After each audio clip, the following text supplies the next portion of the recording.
Balikan po natin si Rod Lagusan sa Pag-asa para sa update tungkol sa Bagyong Krising. Rod.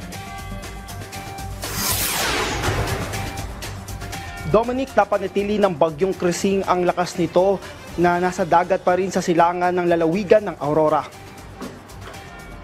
Base sa 5 p.m. weather bulletin ng Pag-asa, huling namataan ng Tropical Depression Krising sa layong 335 kilometers sa hilagang silangan ng Vera Catanduanes o 545 kilometers sa silangan ng Baler, Aurora. Taglay nito ang lakas na hangin na nasa 55 kilometers per hour at pagbugso na aabot sa 70 kilometers per hour.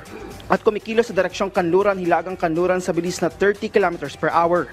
Nakataas ang Tropical Cyclone Wind Signal number 1 sa Batanes, Cagayan, kabilang ng Babuyan Islands, Isabela, Quirino, northern portion ng Nueva Vizcaya, northern portion ng Aurora, Abra, Apayao, Kalinga, Mountain Province, Ifugao, northern portion ng Benguet, Ilocos Norte, Ilocos Sur, northern portion ng La Union, Pulilio Islands, Camarines Norte, northern portion ng Camarines Sur at Catanduanes.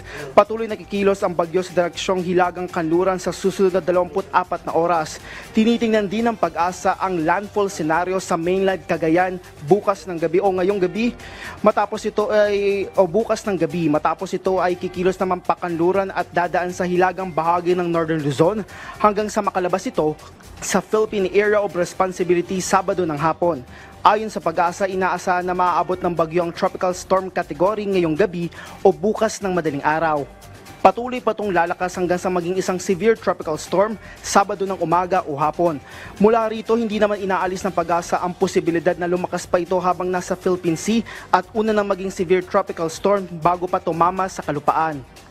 Ayon kay Pag-asa Assistant Weather Services Bureau Chief Chris Perez, kinakailangan din na maganda ang northern part ng Isabela, Babuyan at Batanes.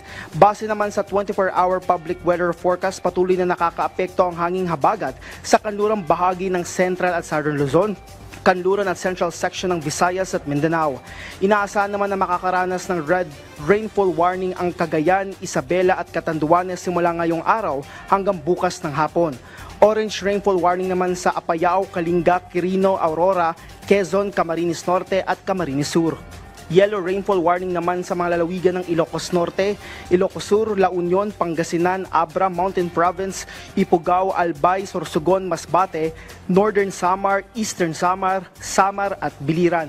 Dominic, inaasama naman na posibleng hanggang signal number 3 ang itaas habang papalapit ang bagyo. Kasabay nito ay inaasahan din na mas dadami pa ang bilang ng mga lalawigan na mayroong tropical cyclone wind signal. Patuloy naman ang paalala ng Pag-asa na tumutok sa inilalabas na tropical cyclone bulletin ng Pag-asa at iba pang weather updates. Dahil paalala nila kung hindi kayo kasama sa mga lugar na may wind signal ay dapat nakaantabay pa rin tayo sa posibleng epekto ng habagat na maaring magdulot ng pagbaha at pagguho ng lupa.